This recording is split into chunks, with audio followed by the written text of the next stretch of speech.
Welcome to Tech at Lunch, the podcast that satisfies your hunger for all things tech while you enjoy your midday meal.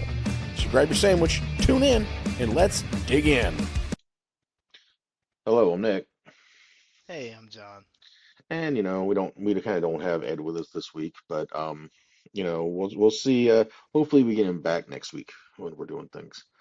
And as we kind of move around, some of the topics that we've been talking about, we've kind of really been specializing a lot in the robot side of the house, robot, cobot, side of the house. And, last week we talked about um, large scale additive manufacturing.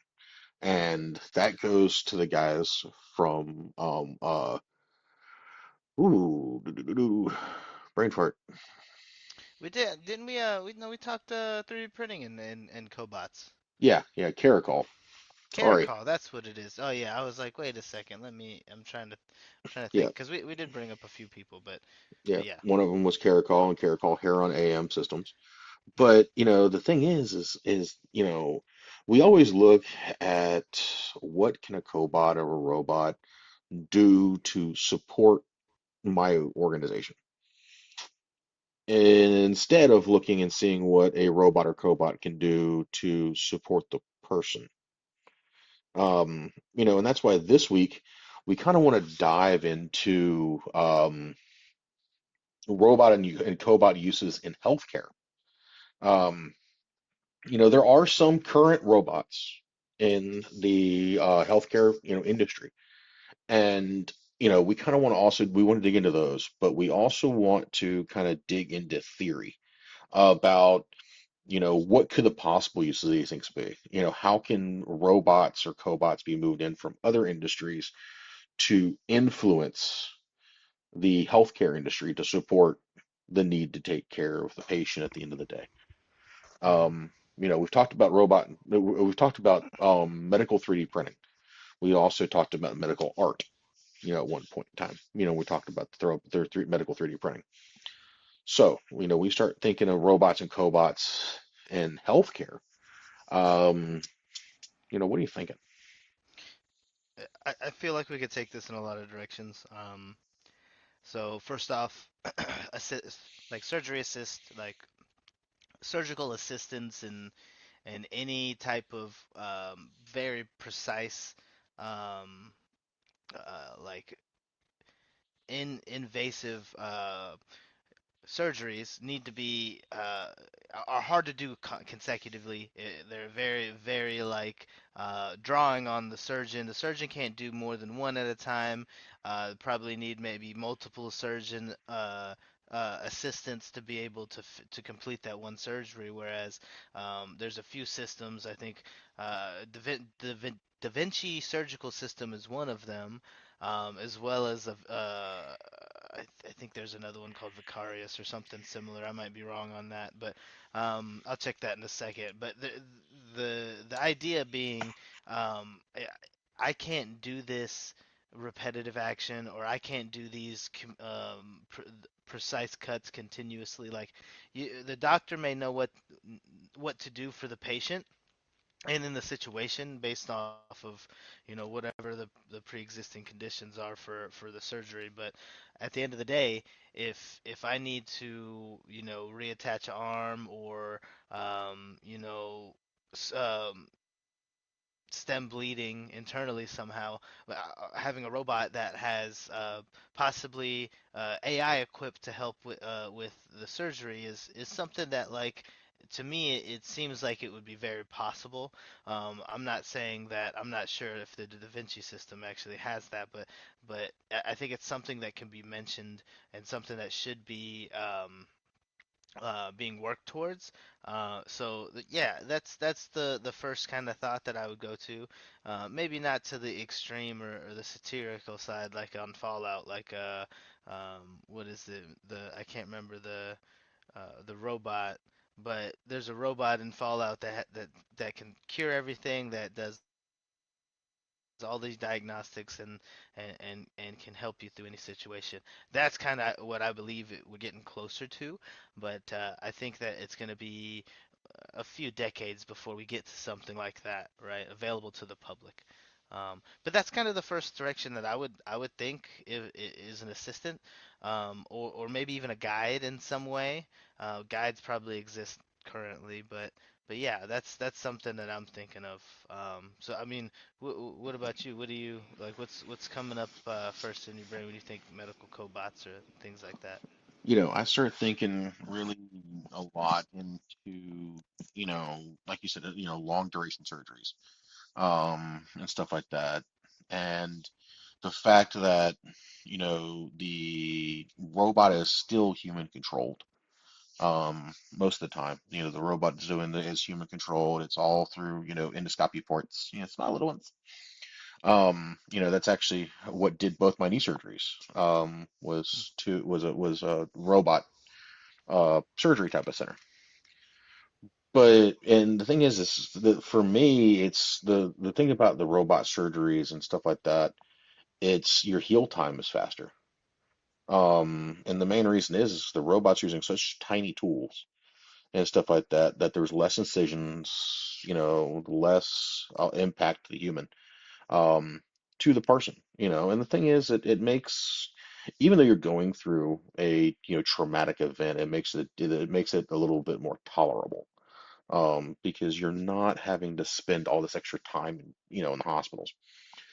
And but the other thing is when you start looking at robots and cobots in a healthcare type of situation, the one I've just recently seen is it's a dental robot that pretty much pinpoints where, if you're getting, it's a for dentures, it's for when you have dentures put in, and it's a robot that points to where each and every single denture should go, um, and makes the process easier, faster, and more accurate.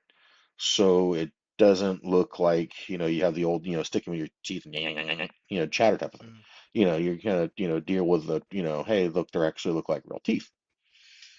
So, when it comes down to the um the medical action portion of these robots, it's, for me, if you think about it, the main takeaway is patient care.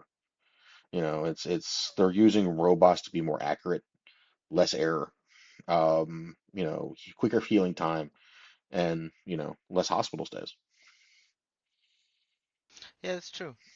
Like yeah, I think that's it makes sense that you would find something that like you've experienced yourself. I mean, we oftentimes I'm trying to find an example, and that's how we kind of base our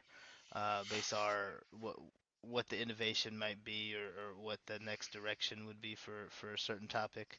I mean, cobots. We kind of touched this realm of medical a lot in 3D printing and things like that. We talk like ergonomics, and exoskeletons that help with support and stuff like that. I don't think it's very far of a stretch to say that like we there's not a cobot that also assists you in movement. So I think that there's one experience to me, kind of just tying off of like how you were experiencing some rehab. Yeah, there's one robot that actually I was looking at called it's Bert. And it does those repetitive actions for like if you tear an ACL and they you have to do a surgery, which of course can be assisted by a robot, but once the surgery is completed to repair like an ACL, MCL, whatever, you need to teach your body or your brain to re-send the signals for, walking, that movement, right? And this robot is an assistant, a trainer in a way. So this is something that like I've had to do myself, or my sisters had to do with with physical therapy sessions. But it makes sense that a cobot is not like the person is the product that's being worked, not just working with the like a person or a human to reach a goal. It's trying to help the well-being of the person, and this is a cool example of that. Um, Pretty expensive, it looks like, but It's just a cobot slapped with some wheels slapped on it and trained to move in a fashion that your arm, knee, whatever needs to move, right?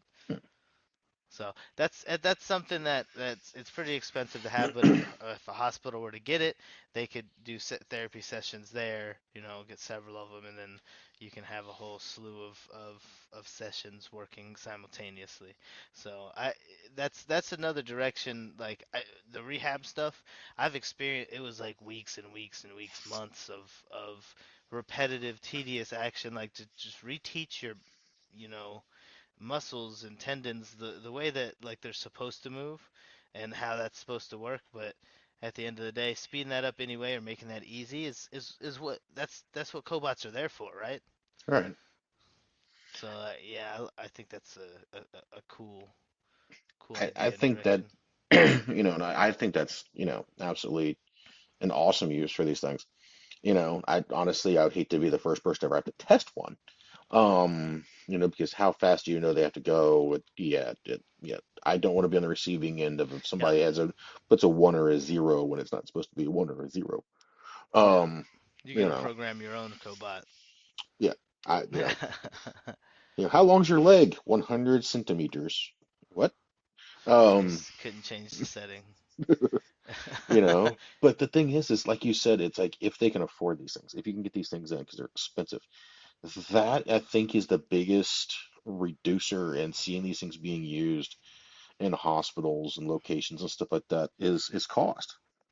Yeah, Think about rural America, for example, where your, local surgeon in your hometown in the town may be your head doctor, pharmacist, surgeon and veterinarian, you know. Some of these smaller towns and stuff like that out in like the Dakotas and stuff like that. They're there for a reason, but they can't afford any of this stuff. They could barely afford to keep their area open if it wasn't for state-run benefits. But yeah, you know, the thing is I really think there needs to be some sort of agreement, not really not even an agreement, I won't think, but a grant to bring in healthcare type robots to rural America, to the rural hospitals, or the underprivileged hospitals, that or and healthcare systems, that may need them, that may not have like direct access to like a physical therapist, physical therapy location or a surgical center, within decent range, or even a dental office at that point. It's why not give the ability to bring in cobots and stuff like that. And we see, uh what was it, during COVID, they had the doctors on wheels thing going on through the hospitals, and it was your doctor on a tablet, yeah. glued to this little body looking thingy, It's it something from wheel. bowling. Remember the Yeah, yeah. little robot that came and brought you your pizza? Yeah, they also use them in Japan to freaking load tables too. But Yeah. last thing I want to do is look over and see my doctor sitting there staring at me off a tablet. But the thing is I think that has, you know, a help, because speak bad about it, but also see the benefit in it. It's the thing is I see the use in that in rural America and also Hmm. in some of these other areas. you know, because then you can bring in specialists. You can bring in all these people that you may not be able to get them in there all the time. Would I say that it's a robot or a cobot? Kind of like a humanoid. Um, but it Yeah, makes see, I think sense. that's where the line, like, it doesn't need to be such a fine line. Like a cobot is just a collaborative robot, right? So if it's working together with, a nurse, doctor, it's getting the job done, and I think that will qualify still as a cobot.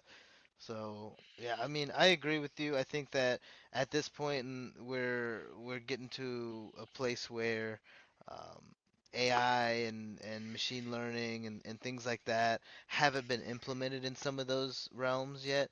I mean, of course, you get if you imbue too much intelligence into it, like people are worried. But at the end of the Skynet. day, if you add some AI to it, it could sense and change and be more dynamic with situations. So I can imagine everything we're talking about is like if it's not invented or already, it's in the realm of possibility. It's not impossible for us to get to. It's not impossible to have like a pharmacy, for example, that has a robot who is sorting medications for customers and interacting with customers or patients to get them exactly what they need. I can see how it would need a huge type of regulation or like oversight to make sure that patients are getting the right medication in the right dosages and things like that. But like at the end of the day, it's in the realm of possibility. Like I can see robo nurse becoming a thing.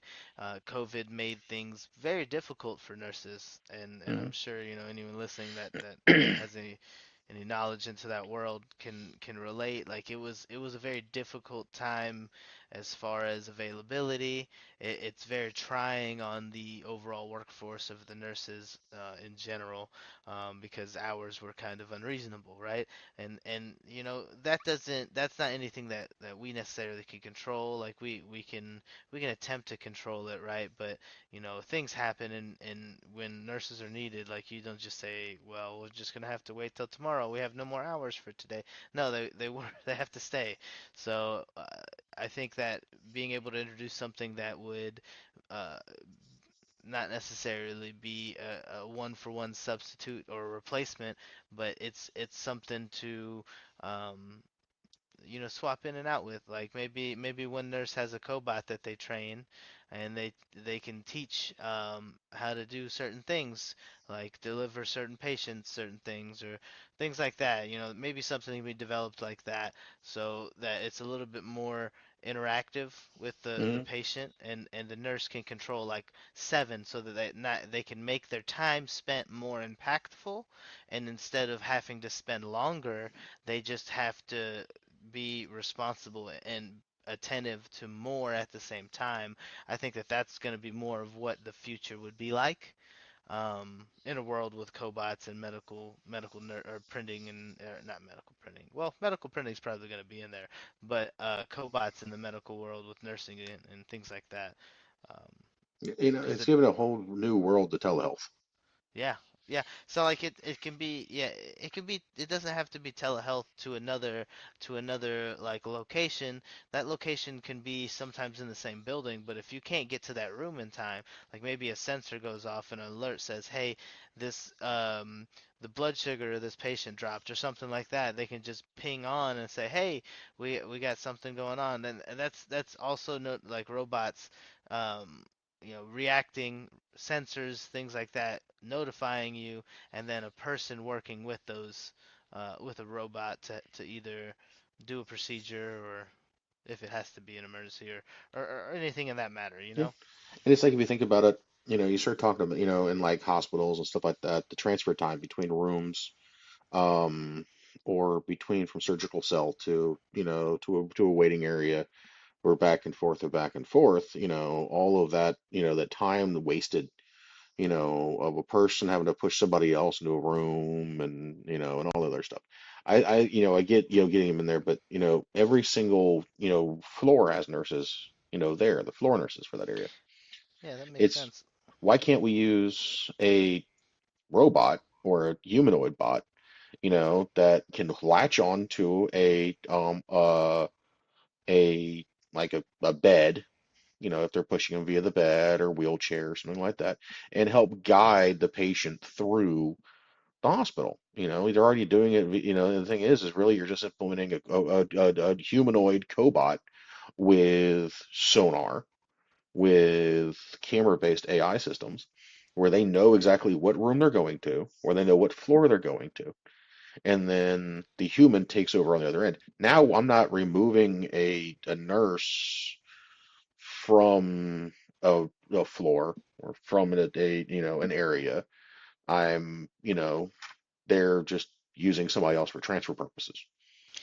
Yeah, I think that also in hospice situations this makes sense too. Um, Being Yeah. able to have a cobot that assists with you know, some of those day-to-day things are also going to be very beneficial, you know. Yeah, and it's same thing as like when you start, and the one part of the healthcare system that is awfully forgotten, and it's kind of sad that's awfully forgotten, is care centers like retirement homes, um, places like that, Mhm. Mhm. where some families do ask others, ask the care center to please check on their loved ones at a certain amount of time because they require certain medications. They want to make sure they're in bed. They want to make sure there's no issues going on with them, and sometimes those care centers are neglected and they forget. Um, if not on purpose, maybe by accident. Not saying they're all bad, just some. But it's why not have a cobot, that's in the room with that type of patient or with that type of individual that helps them, check on that person to make sure that person's Yep. okay throughout the night. Um, and also helps push their wheelchair. If they're in a wheelchair or something like that, down to go have dinner, breakfast, lunch down in the cafeteria area or to go play games with friends, you Yeah. know. It makes sense. I mean, honestly, this it's there's a whole bunch of possibilities there to that like make um that would invigorate, someone's life and give them a lot more function, especially in a time where maybe some of that function's declining, right? Mm. So, yeah. And if you think about it, we start getting into some of the weird and the not real um paid attention to, processes and problems in hospitals or in the healthcare system is when you start dealing with patients who have different dietary restrictions. Um, you can only ask a hospital to cook so much. Um, if you're in hospitals that my family has accidentally stayed in, they don't believe in meat, so you're like ham sandwiches like a grilled cheese sandwich. So it takes the fact of trying to find that Wendy's pretty carefully.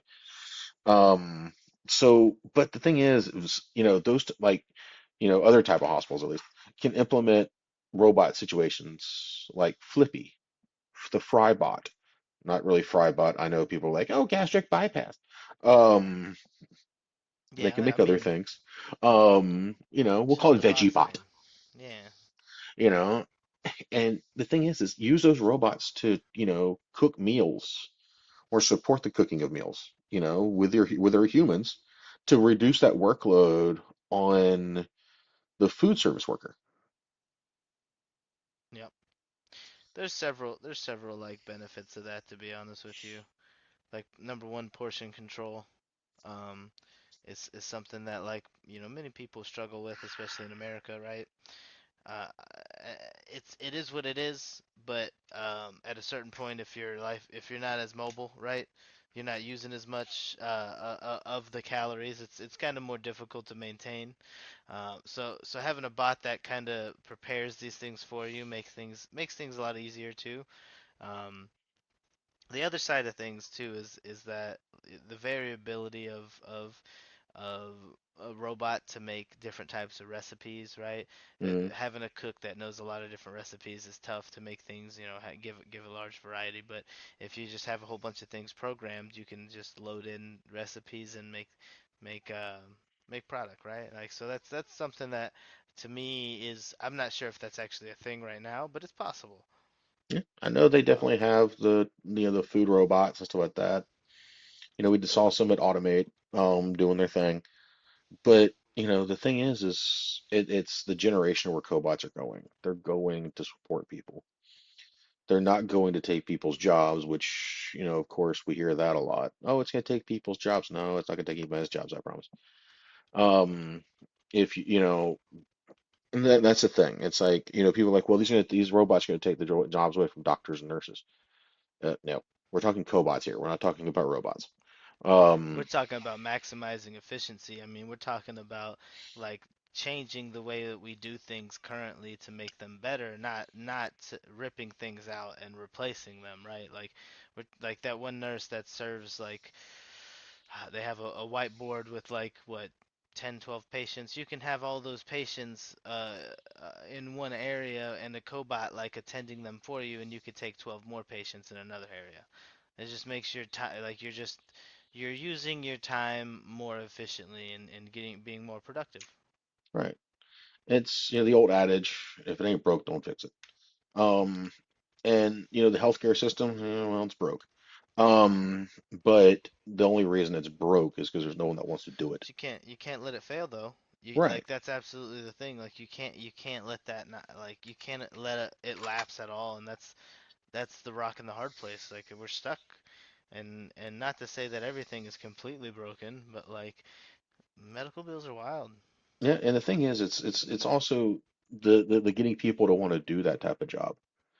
Um, it's not really working. Um, because people one don't want to put that much effort in for school, these days. To go through, to be a doctor or, an RP, a DPN on occasion, whatever. But the thing That's a is, long time, man. They have exactly, a but very people long are still time. doing it. And if we can help those people out that are doing the job, then it makes their job easier. It makes them more likely to tell friends that, okay, hey, come on, come be a nurse, or hey, come be a doctor, Yeah, or think about like having like a little sister's doc or a little sister a hospital in a third world country, right? And you have a cobot there that's assisting. Like you're able to like how many situations are they like we have to fly you to this place, right? We have to fly you you know, to this doctor because of their facilities. It's okay, well, we make hubs where the facilities are available and the doctors don't have to be flown there. So like it makes like response time that much lower. right. And the thing is, you think about it, robots, especially if they have sensors on board, or scanners, they can do X-ray or they can do some sort of imaging right then and there with a robot and immediately send the documentation to the doctor immediately to let them know that, hey, this is what's going on. Doctor doesn't have to be on site. um, to support the telehealth. If one doctor's handling two hospitals for certain, like gastrointestinal issues or, joint issues, if you don't have an on-staff, clinical, orthopedic surgeon, it's, hey, here, let me send these scans to the on-call doctor that may be covering this hospital and that hospital and do it in gusto, and he'll be able to join back via the screen that's on these robots, telling the nurses and telling the staff, exactly what's going on, and also telling the patient what their possible care treatment is. Yeah. Yeah, I mean, I think the uses are so the benefits are so high. The negatives, of course, there's going to be a lot of negatives. There's always going to be the idea of misuse or you think about what does it take to even create some of these robots and situations where these cobots can be used. But at the end of the day, we're talking about trying to trying to push ideas and innovation in the direction that we think makes sense. Not to say that it's the only direction that we can go in, but like yeah, like I, we we can use COVID as an example, right? Like, uh, was there robots that back then? Did we think about robots to have, UV light sterilization for certain things? Like nowadays, I can see. I mean, maybe there was a couple one-offs, but the COVID situation made everybody realize that okay, maybe I should have a way to sterilize a room, like a hospital room or something like that easily without having to do it myself, right? I could just say, all right, sterilize rooms 6 through 12, right? Yeah, And it'll go through and do those things. There's a couple examples I know of now, but I wouldn't have known of anything back before 2019.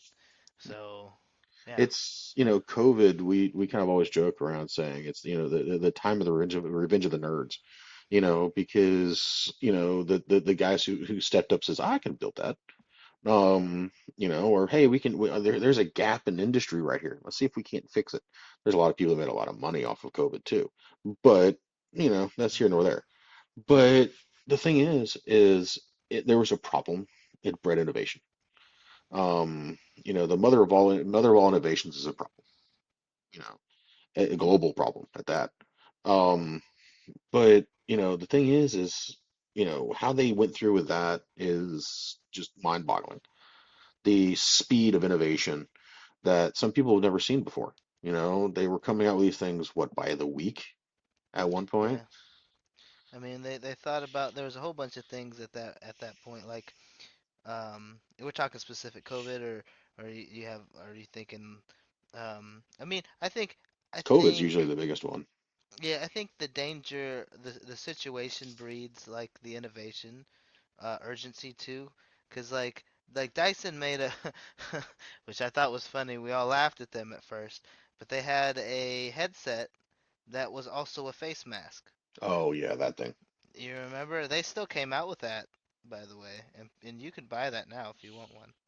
No, Shout I'm out to good. Dyson if you want to send me one. I will But laugh yeah, at you. no.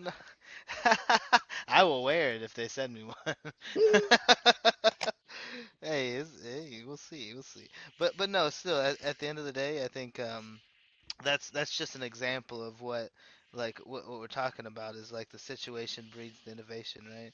So that like it's not that someone was asking for this specifically, but this was an idea came up by Dyson, who, you know, is an expert at what is it? What do they call it? The cyclone technology.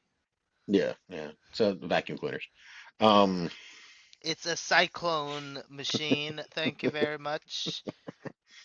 it's like, but okay, maybe, also innovation also bred a little bit of hilarity. When you look at some of these things that came out, and everybody goes, what? No, and they just left it at that, left it on read and just kind of just Yeah, went on with their day. everything's just Um, made up anyways. It's fine.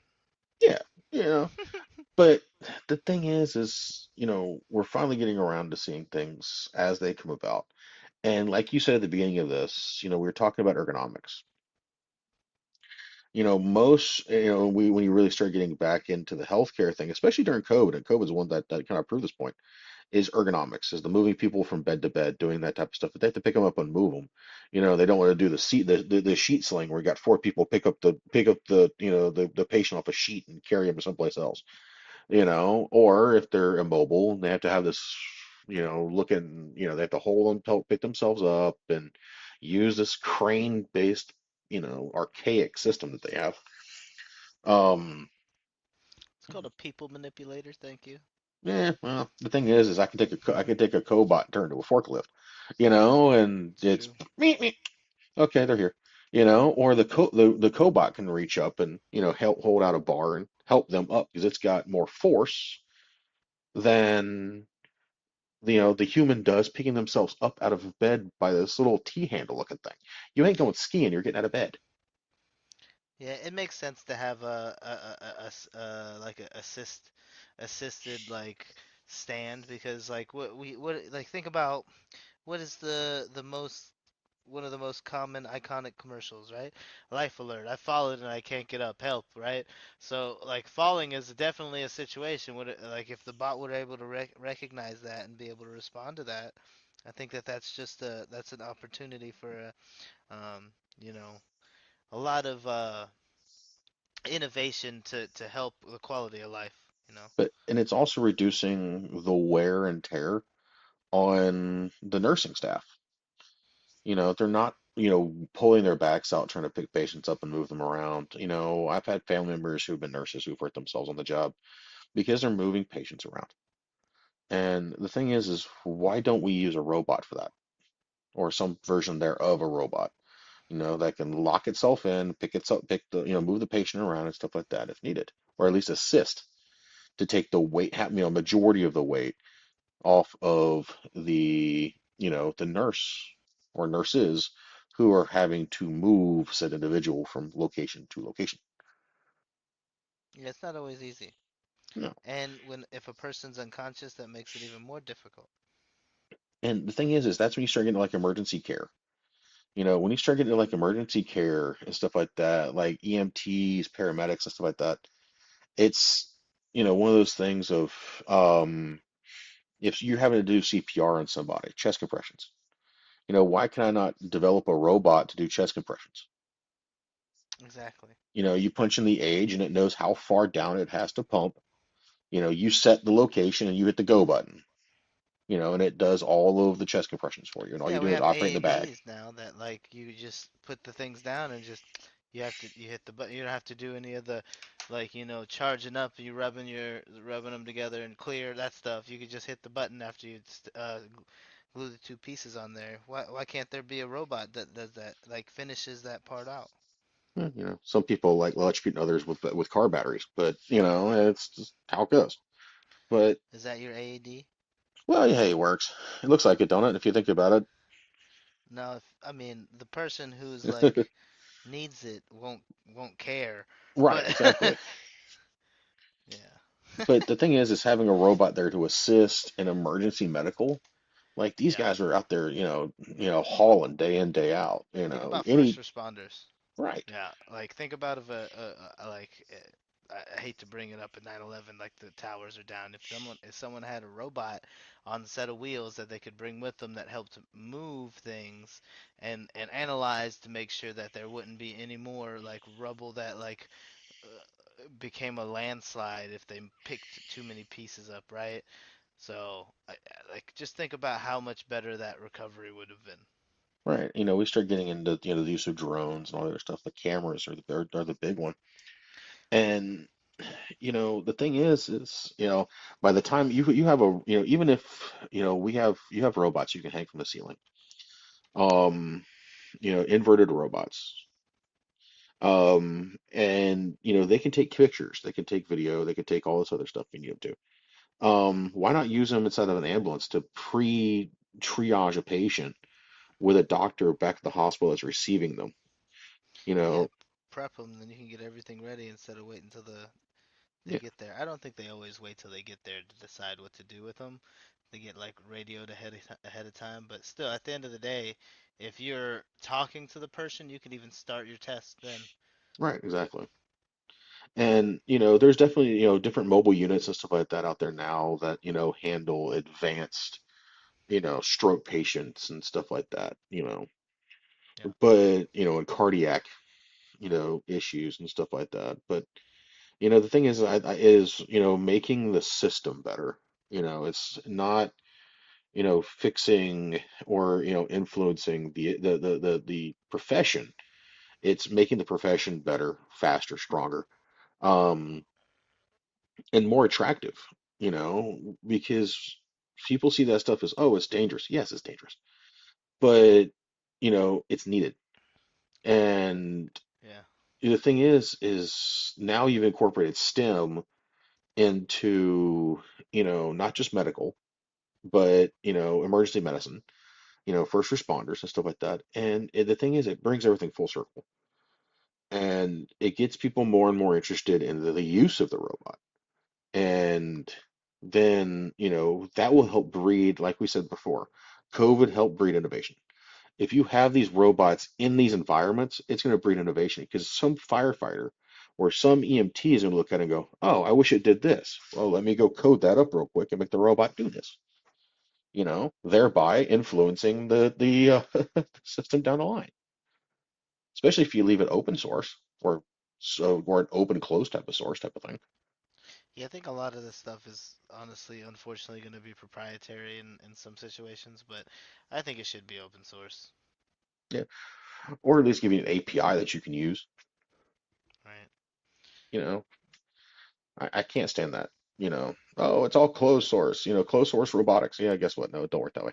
That's why most some robot companies are going more open source and Yeah. also partnering with ROS to bring in the robot open source community to utilize that for control and use of the systems. Yeah, that makes sense. So thinking about all these things, where do you think that in the near future, um, we'll be going with um, cobots and medical printing? Oh, I definitely think we'd see more um robots actually, in the hospitals. I think as we move forward, um we're gonna see them. I think we'll see more and more of them pop up with like telehealth type of support. Yeah. On-call doctor support type of things, for emergencies where when a doctor's en route or something like that. We'll definitely see that continue, and I think that's a trend that'll continue. Um, and I really think that we're going to start seeing a big innovation in that realm. I think, when it comes down to, if you really want to get in the medical printing side of the house, I really think that we're going to start seeing a influx in like high impact um like type of, I guess you could say, splints, casks or casts and stuff like that. So I think we'll start seeing a little more on that. Something that that makes, if you break a bone, it doesn't look like you tried to punch yourself through a wall. Where it actually kind of looks like it helps. That's just me. Yeah, yeah, it makes sense. But what are I you think thinking? you're in the right, your head's in the right direction. I know that there's going to be a lot of robotics, like with so the Da Vinci system I brought up earlier is actually invented in 2000. That's 24 years ago. If that machine is 24 years old, then we're much further than I anticipate, and there's many things that we probably missed. But I picture going to one robot and being able to get a diagnostic done, and that robot was not only my surgeon, my orthopedic, like podiatrist, like every doctor all in one. I don't have to go to a specific one. This one can reach out to whichever doctor I need to, you know what I'm saying? So I have one place to go to, one hub that's going to get me the answers that I need, and then I can stay in that same probably area and have other cobots that are dispensing medication or in some non-invasive procedures doing the um, um, any type of procedure that needs to be done to a certain patient. So I can see that the hospitals are going to expand the use of this. Many hospitals are going to have to expand the size due to this because it's going to allow for a lot more bed spaces, right? In capacity. So either a lot larger expansions or more hospitals will pop up that are using cobots and utilizing cobots. Uh, of course, drones in are are already collaborative with their pilots and things like that. So like you think about Amazon, you think about delivering packages. They were trying to do that one time. You, like there's going to be a whole lot of situations where drones are going to be used for medical, maybe prescriptions are going to be dropped off, maybe checkups are going to happen with a drone.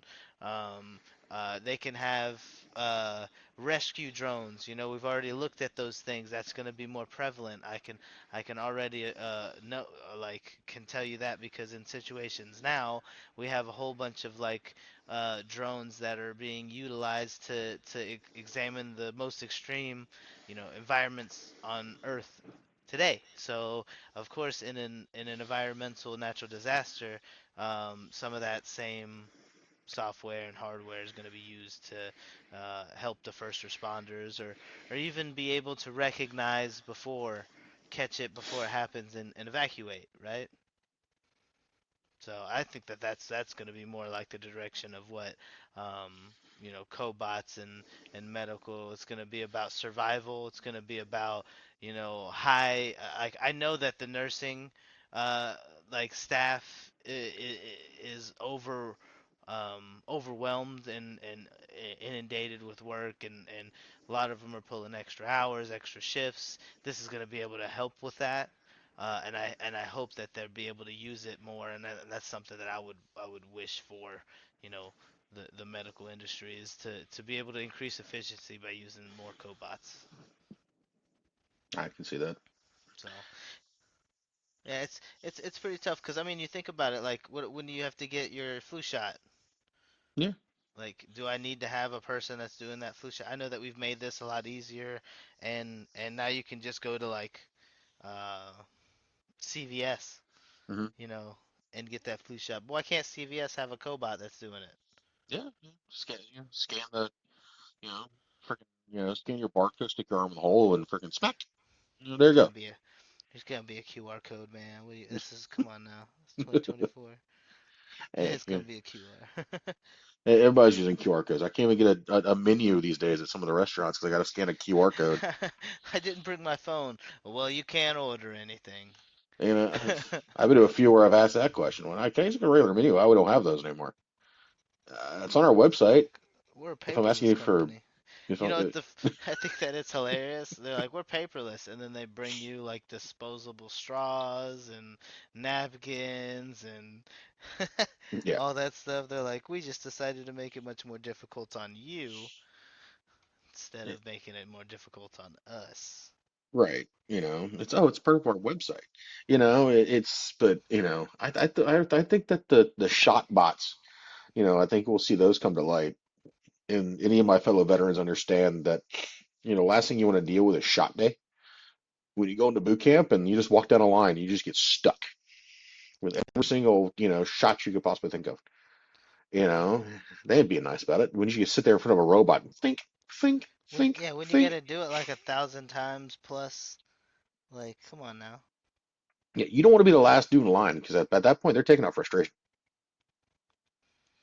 You know, They're not worried about you. I've had even in situations where they're doing blood drives, like in high school, like the lady couldn't find this one girl's like vein in her arm, and she just kept stabbing her, and I was like, oh, that's the third time. Stop. yep, It's too much. I've been there before. But it's one of those where it's, as people, take on this technology and I think really see the benefit in it and realize that, it's here to help, it's not here to, take away. I Hmm. think we'll see more innovation when it comes down to it because people will be more excited to deal with it. Yeah, a lot of innovation comes out of necessity, though. You know, we talked about the COVID epidemic, like kind of showing you exactly what that looks like in how the overall populace reacts, and then you think about some of the innovation and some of the things that had to happen because of it. So you think about what the professional or the scientists and engineers are working on too, which a lot of is tailored to what the overall population is going to kind of work on and kind of push them towards, right? Well, yeah. And, I think that it's going to be interesting, especially when we have these guys that are really just responsible for medical technology.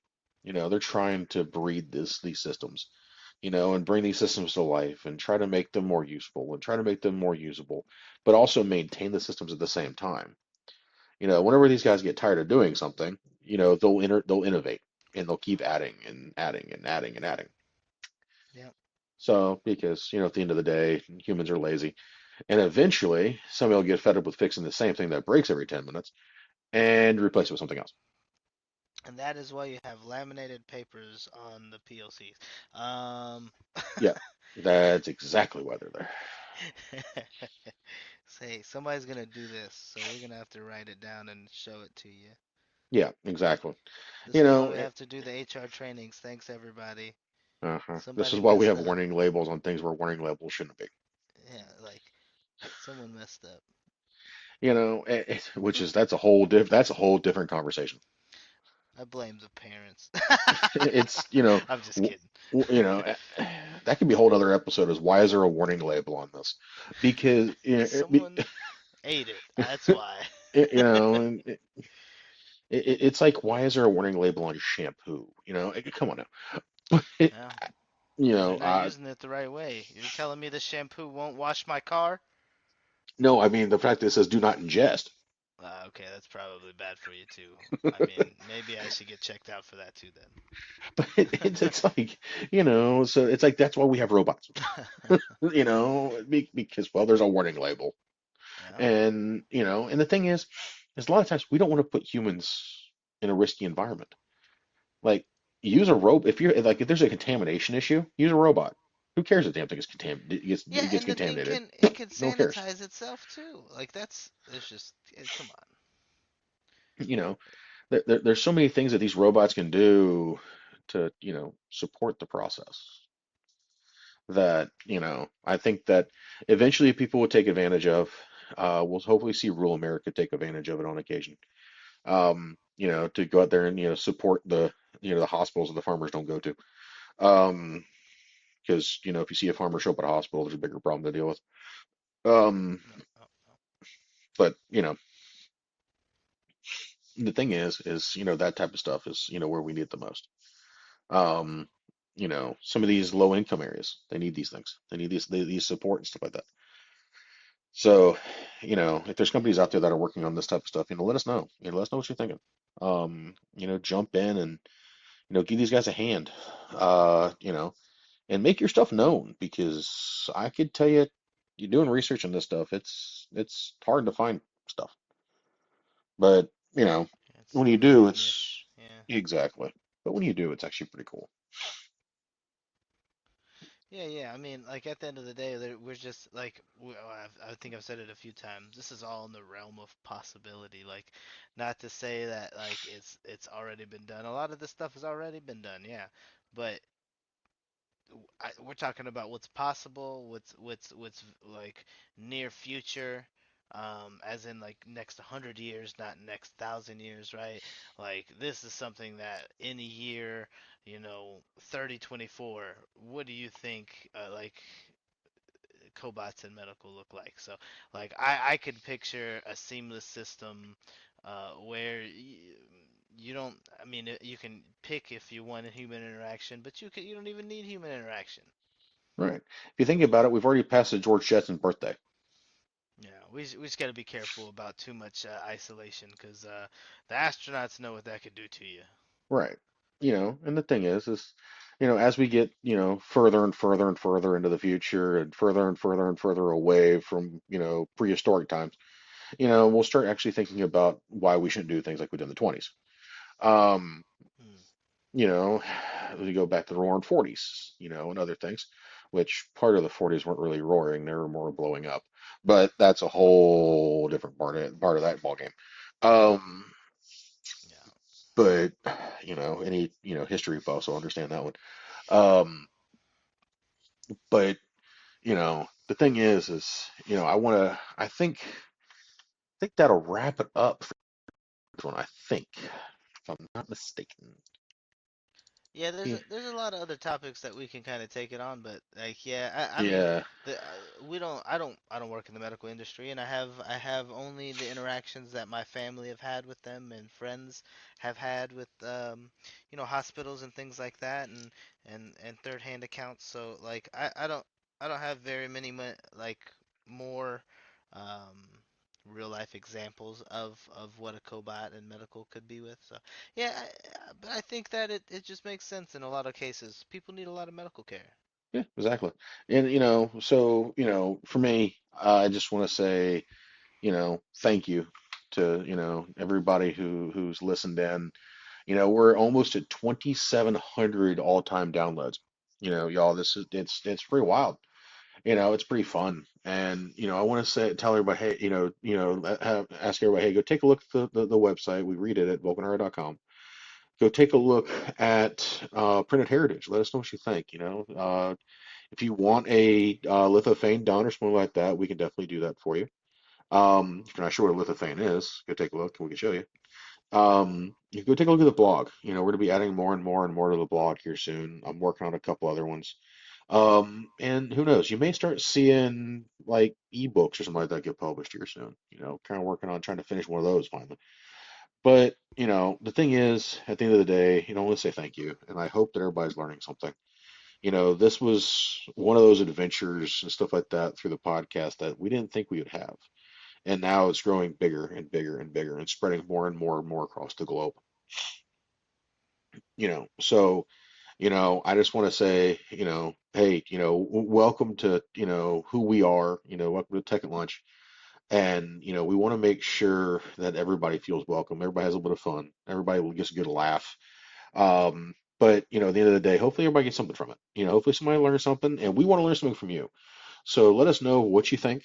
Let us know, some of the quirks. Let us know what works, what doesn't work. Any ideas that you guys have. And this goes globally.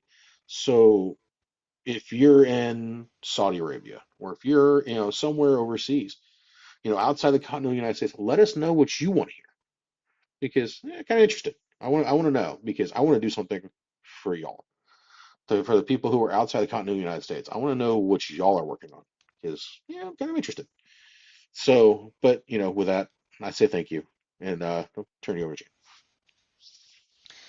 Yeah, so once again, thanks as well. Always got to echo the appreciation for having a platform there, speaking on a lot of these topics. So, yeah, most of the topics we don't have like immense knowledge on, but we're very, very well learned in a lot of the uh, kind of innovation and the forward thinking topics, and we like that innovation and we like that hunger. So honestly, the if you guys have anything that you're working on or you're thinking about, or maybe we talked about something that you have some knowledge on, or maybe we got something wrong, it's totally fine. We're humans too. We can get stuff wrong. Everybody does. So at the end of the day, if you want to be able to dispute something or even chat on something, we welcome the conversation, and it's an opportunity for us to learn. So um, reach out. You have all the sites. Nick's mentioned them before. Yep, I would love to make a couple new lithophanes. So please kind of go on that site and let us know what you think and let us know what you want. So um, yeah, stay tuned. A lot of good stuff coming up soon. So um, yeah, on to the next one, guys. you. All right, y'all. Have a good one.